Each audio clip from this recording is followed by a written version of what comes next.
21 শতকের এই ডিজিটাল যুগে আমাদের ফোন এখন কেবল যোগাযোগের মাধ্যম নয়, বরং দৈনন্দিন জীবনের একটি অবিচ্ছেদ্য অংশে পরিণত হয়েছে। ডাইনিং টেবিল থেকে বেডরুম, সবখানেই এর অবাধ বিচরণ। তবে আধুনিক জীবনযাত্রার সবচেয়ে অদ্ভুত এবং উদ্বেগজনক অভ্যাসটি সম্ভবত বাথরুমে ফোন নিয়ে যাওয়ার অভ্যাসটি। আপাত দৃষ্টিতে এটি কেবল সময়ের সদ্ব্যবহার মনে হলেও চিকিৎসা বিজ্ঞান ও প্রযুক্তি বিশ্লেষকরা এর আড়ালে বড় ধরনের স্বাস্থ্য ঝুঁকি ও মনস্তাত্ত্বিক সংকটের ইঙ্গিত দিচ্ছেন। আমেরিকান স্বাস্থ্য বিশেষজ্ঞদের মতে বাথরুম হলো ব্যাকটেরিয়া ও জীবাণুর সবচেয়ে বড় প্রযোজন কেন্দ্র। আপনি যখন টয়লেটে ফ্লাশ করেন তখন অজস্র ক্ষুদ্রাতি ক্ষুদ্র জীবাণুকণা বাতাসে ছড়িয়ে পড়ে এবং চারপাশের বস্তুর উপর আস্তরণ তৈরি করে। এক্সট্রিম মশার কয়েল প্ল্যান্ট ফাইবার দিয়ে তৈরি, তাই সহজে ভাঙে না, সুগন্ধিযুক্ত ও নিরবিচ্ছিন্নভাবে জ্বলে। ডেঙ্গু, চিকুনগুনিয়া বাহি সহ যে কোনো মশার বিরুদ্ধে দেয় এক্সট্রিম সুরক্ষা।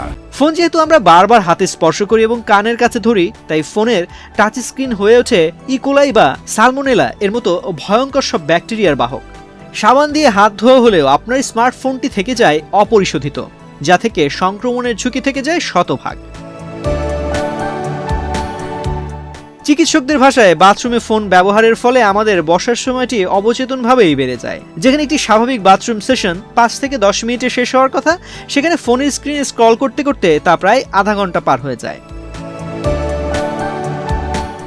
দীর্ঘক্ষণ এভাবে বসে থাকার ফলে মলদ্বারের উপর অতিরিক্ত চাপ সৃষ্টি হয়, যা থেকে পাইলস বা হেমোরয়েডসের মতো যন্ত্রণাদায়ক সমস্যার উদ্ভব হতে পারে। এমনকি এটি মেরুদণ্ড ও ঘাড়ের দীর্ঘস্থায়ী ব্যথারও অন্যতম কারণ।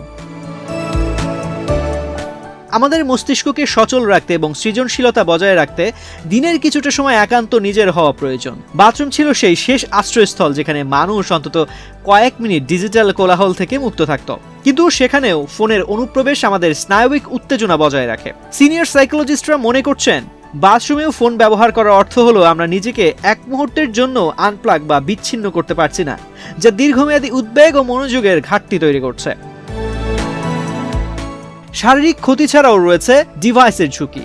পরিসংখ্যানে দেখা গেছে উল্লেখযোগ্য সংখ্যক স্মার্টফোন দুর্ঘটনাবশত পানিতে পড়ে নষ্ট হওয়ার ঘটনা ঘটছে বাথরুমেই। আর্দ্রতা ও বাষ্প ফোনের সংবেদনশীল সার্কিটের আয়ু কমিয়ে দিতে পারে, যা আপনার শখের গ্যাজেটটির জন্য নীরব ঘাতক। প্রযুক্তি আমাদের জীবনকে সহজ করেছে সত্য, কিন্তু ব্যক্তিগত পরিচ্ছন্নতা ও মানসিক প্রশান্তির সীমানা যেখানে শুরু, সেখানে প্রযুক্তির হ্রাস টানা প্রয়োজন। হয়তো সময় এসেছে বাথরুমের দরজায় ফোনটিকে রেখে ভেতরে যাওয়ার অভ্যাসটি পুনরায় চালু করার।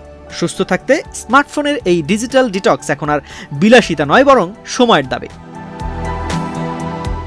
তো আজ পর্যন্তই।